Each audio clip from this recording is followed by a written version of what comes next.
He left Earth as an astronaut and returned a star himself. But spending 5 months on the International Space Station has done a number on Chris Hadfield's body. He spoke about the hardship of that adjustment today from Houston, where he's in extensive rehab, yet still made time to share his experiences. Catherine Cullen has more. Weightlessness is cool. Chris Hadfield calls weightlessness a superpower. Now, his superpower is gone.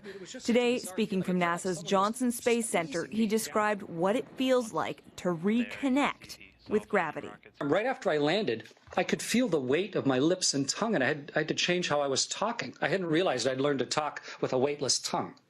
So the subtle things and the big things are taking some readaptation to get used to.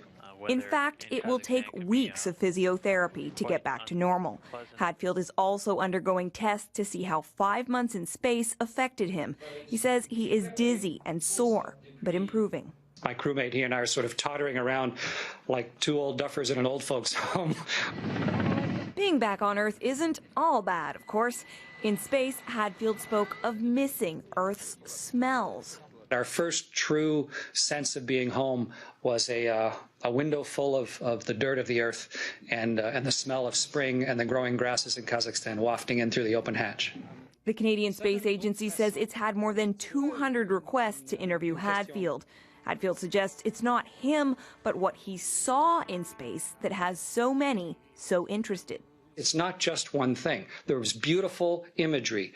There's poetry in what's happening. There's purpose in what's happening.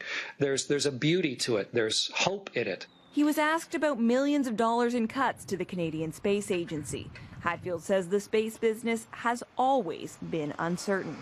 The thing to remember is, despite the incredible difficulty in making this happen, Canada has laid a superb path over the last 50 years. When asked, Hadfield wouldn't say whether he'd like to head the agency, which is looking for a new president. He says right now he's just focusing on being able to walk again. Catherine Cullen, CBC News, Longueuil, Quebec. And about that beautiful imagery Hadfield mentioned, on Twitter he says, "I took a few thousand more photos in space than I was able to post. I'll try to update from here on out with at least one per day." The first photo is from the Mongolian highlands. That's a frozen lake surrounded by sand dunes. Hadfield also tweeted his first meal back on Earth.